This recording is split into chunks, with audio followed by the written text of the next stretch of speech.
देखिए, आप सांसद भी हैं और सम्मानित भी हैं। जब आप खड़े होकर के यहाँ पे ये नैरेटिव फैलाते हैं, मैंने दो लोगों का स्टेटमेंट नहीं, गलत है। ये सही है, नहीं, सही है। सही तो बहुत कुछ था। ये आगे अनशन बोलते हैं। सुनिए ना, don't talk in that tone.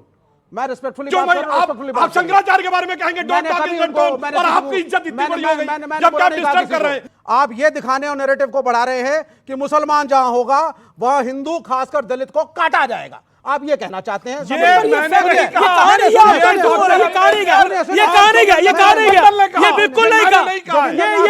नहीं गया, ये आप एज्यूम कर रहे हैं। सुनिए, ये आप एज्यूम कर रहे हैं। ना, पहले मैं कंप्लीट करूंगा। आपने चुप कराया था 20 सेकंड मेरे सर, ये गलत है। 10 सेकंड मेरे। अब दूसरी सच्चाई इनकी सुन लीजिए मेरे दोस्त की।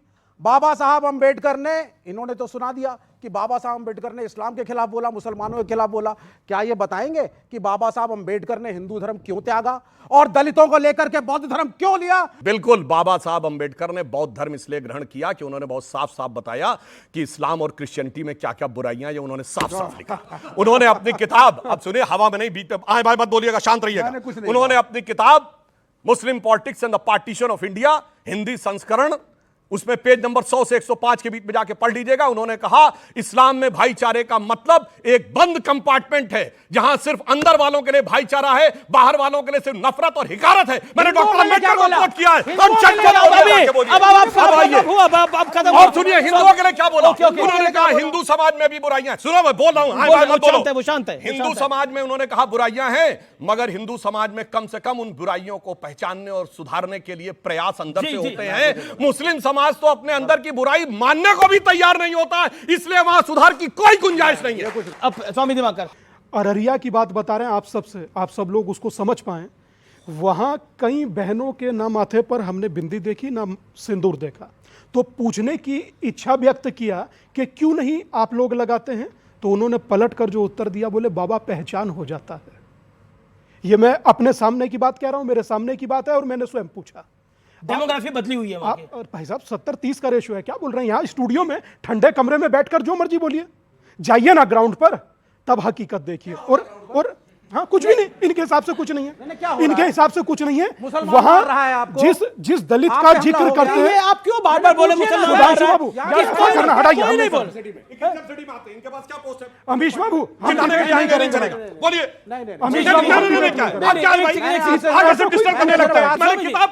स्वामी जी रुके, पेश कोट किया, सिर्फ आदमी आकर डिस्टर्ब करने लगता है। अमीश ऐसा नहीं हो सकता, बोलने वाले को बोलने नहीं दे रहे यार। कब से वो खड़े नहीं, अमीश ऐसा नहीं हो सकता, दूसरों को जलील करने का डिबेट होगी। नहीं, भाई, आप एक फैक्ट नहीं कोट कर रहे। अच्छा ठीक है, आप तो सब बातें हवा में बोल रहे हैं। एक सेकंड, मेरा निवेदन, सब स्वीपिंग स्टेटमेंट्स। अच्छा एक सेकंड, मेरा निवेदन है, शांत होइए आप। ओके, आप स्वामी जी, आप अपनी बात तो रखिए, देन प्रियंका। मैं मात्र इतना कहना चाह रहा था, यात्रा के दौरान तेजस्वी जी का बयान आया, अगर किसी ने मुसलमानों की तरफ आंख उठाकर देखा तो ईंट से ईंट बजा देंगे, बिल्कुल ये बयान था।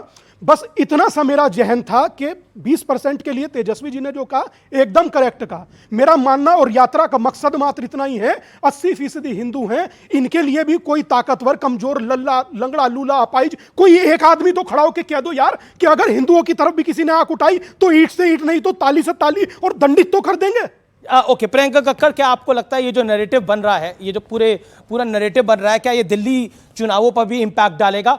मुझे लगता है कि दिल्ली की जनता बहुत समझदार है। उन्होंने वो उसी पार्टी को वोट देती आई और देते रहेंगे। महाराष्ट्र की जनता समझदार नहीं थी, लेकिन वहां पे कांग्रेस, मेरे को ये कहने में प्रॉब्लम नहीं है, कांग्रेस थोड़ी ढीली अलायंस पार्टनर है। वो अपने अलायंस पार्टनर, आपको कांग्रेस ढीली लगती है? आपको भी इजी कंटेस्टेंट मिल गया, दिल्ली में ऐसा नहीं होगा। अच्छा ठीक है, ओके। सुधांशु जी, कांग्रेस ढीली पार्टी है, आम आदमी पार्टी ढीली नहीं है। आप ढीलों को तो हरा सकते हैं लेकिन टाइट पार्टी को नहीं हरा सकते। भगवंत मान जी का बाकायदा रैली में बयान अवेलेबल है कि दिल्ली से पंजाब तक हर मां अपने बच्चे को सबसे छोटी कहानी सुना सकती है, एक थी कांग्रेस।